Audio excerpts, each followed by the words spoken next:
Yes, I can see you. Hello. I'm Joe from the National Youth Bike Council, and I'm just here to ask you some questions today. So whenever you're ready. Okay. Okay, I'm ready. All right. So what's your name? My name is Nora Ball. Hey, Nora. And I had some experience in 2012 when I started biking myself, and from there until now, I can really say it has impacted my life.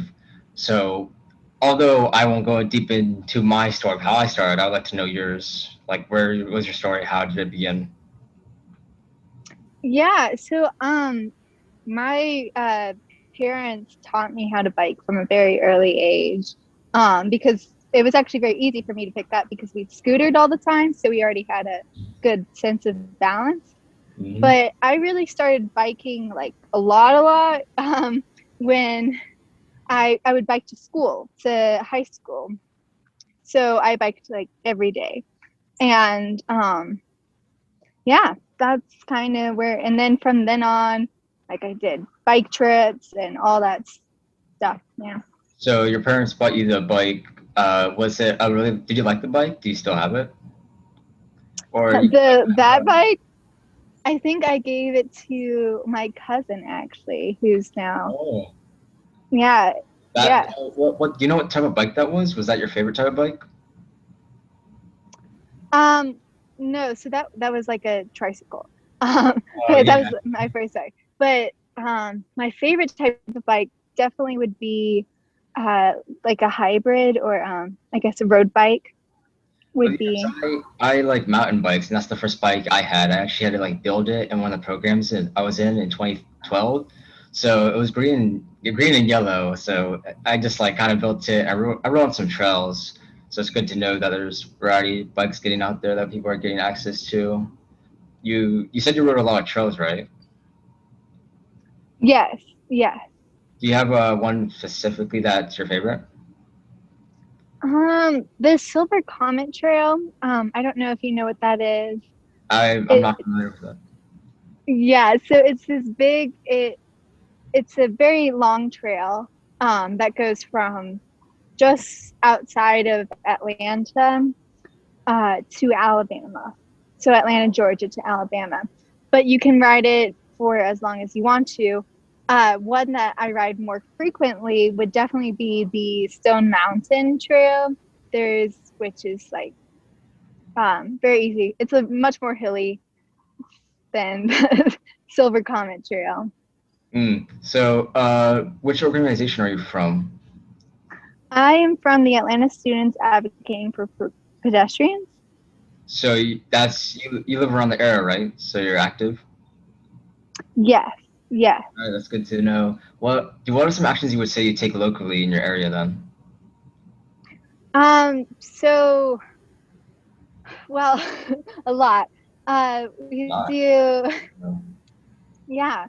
Lots of advocating, working with public policy, working with physical changes. So whether that's implementing bike lanes, doing hawk signals, and doing scrambles, a lot, and then working also with the community on getting streets fixed. So we have a project with Cascade, which is um, this huge road, and it goes right through a neighborhood, and so kids can't bike anywhere because it's extremely dangerous too.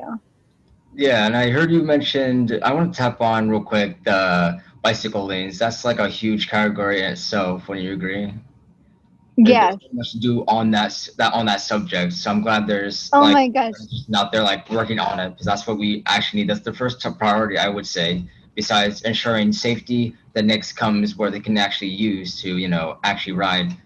I don't think a lot of children would get out much these days because of there's no bike lanes and it's not that safe. Because if it were, you probably would see a lot more out there. And Yeah. that's good that those type of things you mentioned are being tackled as it goes into. So, what's your leadership role? I am the president of the Atlanta Students Advocating for Oh, that's good to Pedestrians. know. So, Yes. there's probably you're probably like in charge of a lot of things, right? You have to get things going, don't you? Yeah, it's a lot of organizing people and then working on my own projects.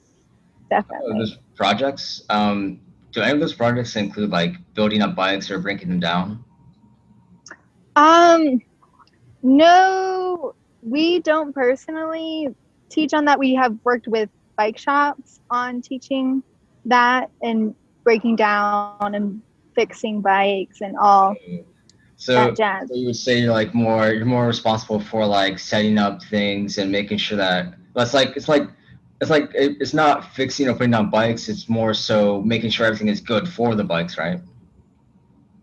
Yeah, and connecting people and organizing events where we can have like speakers talk on, or just five people come and show up and learn how to take apart a bike and build one back up. That's really really good. Have you took down a bike yourself before in the past?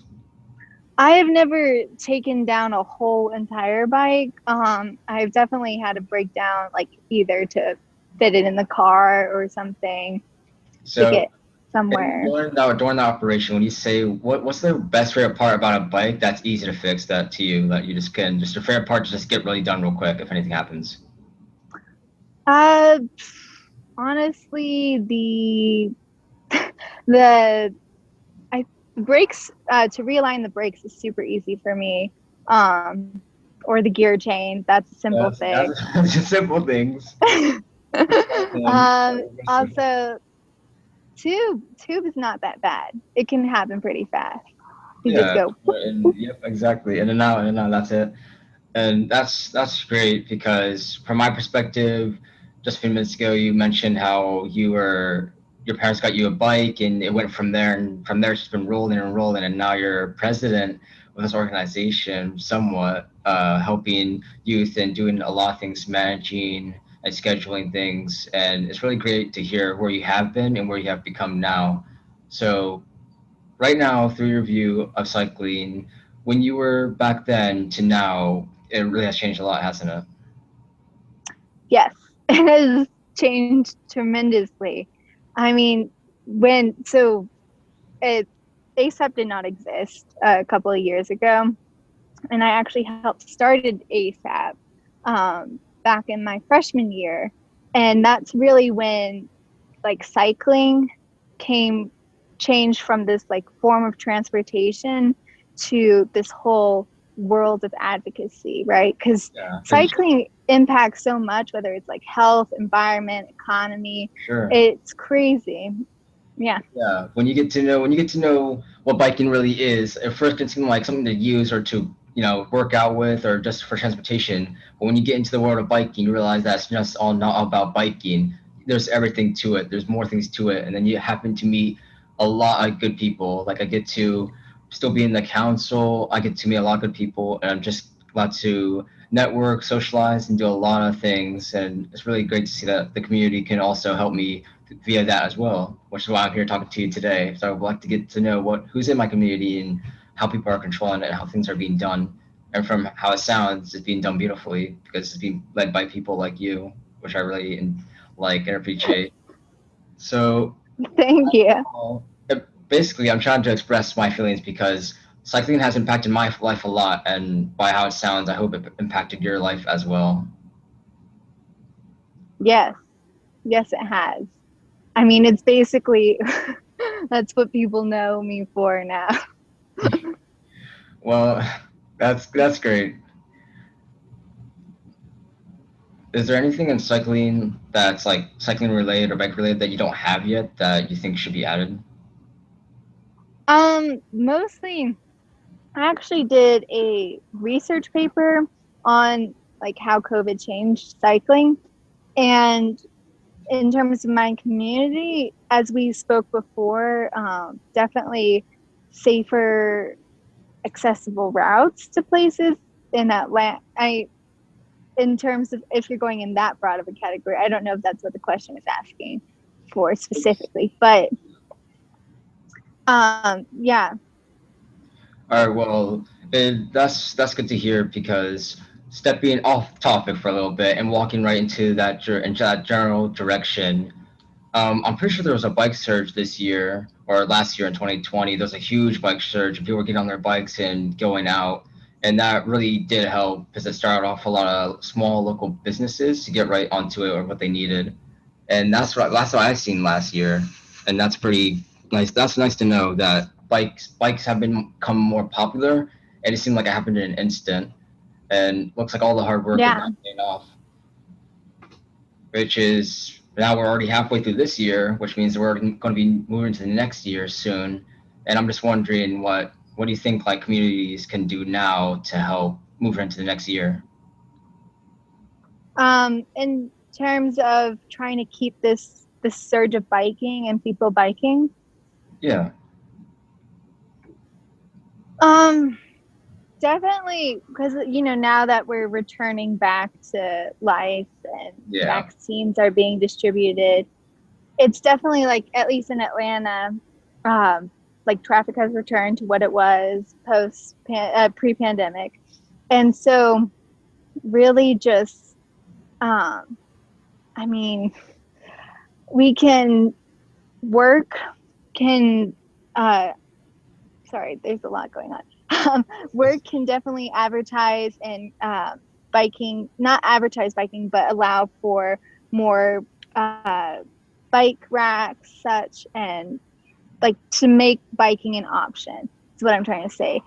Create the infrastructure for allowing biking to happen, whether that's again having more bike lanes or whether it is uh, putting in more bike racks or just having safer routes or easily accessible routes, then that is definitely how we can prepare for the yeah. surge. And I see all of that time back into national groups, which is why I'm thinking now, what should national groups do? Like, what's most important to you that national groups can get done? Like, what should they be probably doing that's most important to you? Definitely.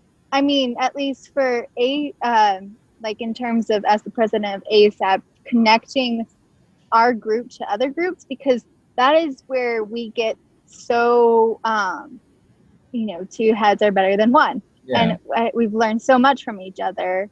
I think with other groups, yeah. Yeah, and I also agree with that because I've been seeing through like I said 2012 and now it's 2021, so that's about like 9 years of me trying to be in the cycling community.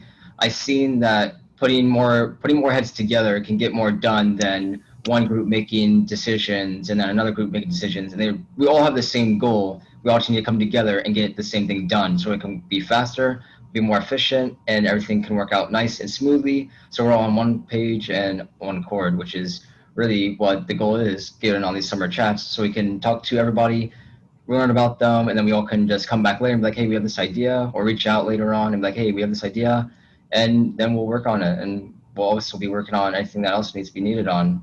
And that's why I'm here today talking to you. So I appreciate you getting on. But before I end it, what do you think the council can do? Like, how can we help through cycling? um as I think I've said before, and I think the most important thing that we can do right now is building this infrastructure for to have more people bike. There has to be infrastructure there has to be a way for them to bike, so definitely stressing like policies such as safer streets or vision zero, that makes it safer for cyclists to be out and biking. Um, and you know in terms of what the national council can do to help small organizations like us, is really, I don't know if it's true in other cities, but in Atlanta, we have a tactical urbanism pathway that you can do, which is how you can paint bike, bike lanes and stuff. But it's a little hard to figure out. So again, like connecting people. This is how I got through my Yeah, tactical urbanism, and this is da da da da. that's good. Well, we're always moving and trying to get the wheels moving and the cogs going, so we can just keep working and working and working. And as we make projects and get ideas and reach out to more people and start networking, socializing, we're hoping that we'll get more youth come in, and when more youth come in, we'll be able to get their ideas, because more youth need to be heard. And after we get their ideas, we try and reach out to organizations like you and let you know about our ideas, and that's when everything starts to come together. And I'm hoping soon we'll start seeing things come together. And I actually find it funny that you mentioned like basically bringing awareness, right? Yeah. Yeah, I'm not gonna spoil too much, but we're working on a project about awareness. So hopefully that will come out soon, and if it comes out right, then it really will be a shocker. Hopefully, it'll get the job done. Yeah. Boss. So that should be it. I thank you so much for joining me today, taking out your time. Thank you. It was great speaking to you. It was great speaking to you as well.